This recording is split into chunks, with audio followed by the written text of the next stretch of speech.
May itinayo pong ICI, mga kababayan, na hiwalay na mag-iimbestiga, hiwalay na titingin doon po sa mga ghost project at sa korupsyon ng bayang Pilipinas. Sa Kongreso, meron. Sa Senado, meron. At ito, yung pangatlo, yung ICI ho, mga bossing. Independent Commission for Infrastructure. Ano po? Ngayon o, mga kababayan, yung si Bryce Hernandez, kampo niya, merong laptop. Merong laptop na pinag-aagawan ho ng tatlo. Senado, Kongreso, at yung ICI din po. Sabi nga nung kampo nila, nako, sa ICI lang namin ibibigay itong laptop. Dahil kapag ka nga daw binigay sa Senado, baka posible na may burahin, tanggalin ng mga senador doon sa mga nakasulat sa kanyang laptop. Baka pag binigay sa Kongreso, baka may isalbang mga congressman na nakasulat doon sa kanyang laptop. Ang sabi ko nga naman ho, mga bossing, ibigay sa media yan, no? Ibigay sa media ng siguro mga 3 araw na nandoon sila, nakapokus sila, nandoon, no? Tapos, i-video na lahat, kunin na lahat ng mga dokumento ng walang maiiwan. Para kung sakali, binigay na sa Congress, tapos merong hindi inilabas ang Congress, mayayari sila, ibabalita ng media. Ganon din ho sa Senado, mayayari sila, ibabalita ng media. Ngayon naman, mga bossing, yung ICI naman ho, sabi nila, kailangan daw po nila ng people's trust. Nalungkot ako dito. Bakit to? Bukod sa wala tayong magiging content kung sakaling maituloy ito, hindi natin makikita at hindi natin maiko-content dito, kapag patago na ganyan, hindi naman sinasabi natin patago, pero kapag ganyan, hindi visible sa publiko, iisipin na mamamayang Pilipino, naku, baka may mangyayari o nangyayari ng kababalaghan doon na. No? We want the people to trust the ICI. Hindi isa sa publiko ng Independent Commission for Infrastructure, ICI, ang mga pagdinig nito tungkol sa umano'y korupsyon ng mga proyekto ng Department of Public Works and Highway. Ang gusto ho yata ng mamamayang Pilipino, gusto nilang mapanood, gusto nating mapanood lahat. Ano ho? At least eto nga ho, nakapokus na ang mamamayang Pilipino sa usaping mga korupsyon at usaping mga ganito ho para solbahin nyo yung bayan. Tapos hindi isa sa publiko. Bakit naman ho?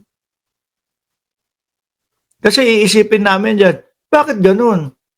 May tinatago ba sila? May gusto ba silang doktorin, etc., etc., kaya ayaw nilang isa publiko? Sabi ni Soulscope, okay, na ICI ang mag-investigate kasi Senate ay nagkakalukuhan lang. Kaya nga wala nang ganang manood sa hearing sa Senado, manood na lang ng King Aswang, sabi ni Efren niya. King Aswang, ano yun? Paliwanag naman ho dito, mga kababayan, ni Brian Osaka, it's a very dangerous thing if we live stream it and at the same time, people might be misled. Tingin ko hindi. No? Kasi ang mangyayari, mga kababayan, lalo na sa panahon ngayon, sobrang tatalino na ho ng Pilipino, mga bossing. Sobrang tatalino na ho ng mga Pilipino.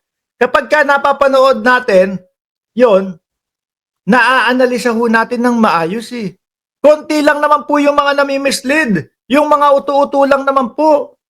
Yung mga naliligaw ng landas. Yung mga hindi lang po marunong umintindi. No? Yun yung nami-mislead at yun yung naliligaw ng landas. Inulit ko lang. In short, madaling mga mapaniwala, mga DDS. Yun lang yun, no? We want the people to trust that we will be doing our job fairly, objectively, and independently. Ako, may tiwala ako sa kanila, pero pagka ganyan, yung hindi ipapalabas, siyempre, hindi ho natin maiiwasang magduda. Di po ba? Wag sanang maingay, tatago si Bato. Hoy! Kayo talaga, mga walang ya kayo Ikaw, James, nuknukan ka ng salbahe Sabi ko sa inyo, mamaya natin pag-uusapan si Bato de la Rosa.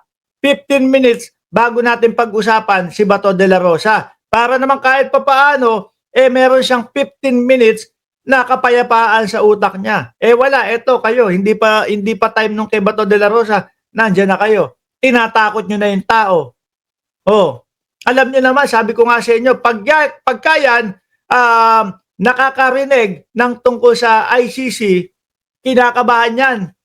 Oh, nangangatog ang itlog niyan. Hindi makatulog yan. Oras na ng pagtulog ngayon, alas 9 ng gabi. Oh, tapos tatakutin nyo agad-agad. Isasabay na si Sara para may kasama si Bato de la Rosa. Ayaw nyo talagang magtigil. Mamaya na yan, 15 minutes saka natin pag-usapan. Bigyan nyo ng 15 minutos na kapayapaan ang utak ni Bato de la Rosa. Dito muna tayo. Well, wala naman tayong magagawa kung ayaw nilang isa publiko yan. 'Di ba? Basta sabi, pagtiwalaan daw sila. Pero, mga boss, tingin ko, mas dapat i-ano nyo na lang, isa publiko nyo. Dahil nag-aantay ang bayang Pilipinas dyan. Kumbaga, parang pinasabik-sabik ninyo. Eto, malapit na. Makikita na yung mga mastermind. Malalaman na kung sino-sino yung mga mastermind. Tapos biglang, hindi na po namin ipapalabas sa inyo. Bigla nyo naman binitin ang mamamayang Pilipino. Rest assured that if whenever we do find sufficient ground to recommend the filing of any criminal action, civil or administrative action against any individual or group which may be responsible for these anomalies, we will file it with our proper agency. Kayo ho ba, mga kababayan? Agree kayo? Agree ho kayo doon sa sinasabi nila na hindi nila isa sa publiko o hindi ipapalabas o hindi ite-televise o hindi man lang ipapakita sa mamamayang Pilipino yung live hearing nila? Ako parang bilang vlogger, wala tayong magiging content, wala tayong mapag-uusapan at kumbaga bilang Pilipino naman po, gusto kong makita, mapanood yung live hearing para makapag-analyze tayo kung sino ba talaga. 'Di ba? Para malaman ho talaga natin at para maging patas, fair para po sa ating lahat. Sabi ni Bril Villanueva, dapat live. Oo nga. Ako dapat, para sa akin dapat live. Sabi ni BMB Joel Depano, dapat live. Di ba may anak si Bato kay Sara Piatos? Hindi ko alam yan, erotica gun. Kahit saan, basta may makulong, patunay na umuusad ang kaso. Sabi ni Soulscape Sanctuary. Ngayon naman mga bossing, nasa na ba tayo? Nako. Ito na yata yung gusto ninyo. Hindi, mamaya na yan. Bago tayo dumire-diretso doon kay dating Pangulong Duterte, kay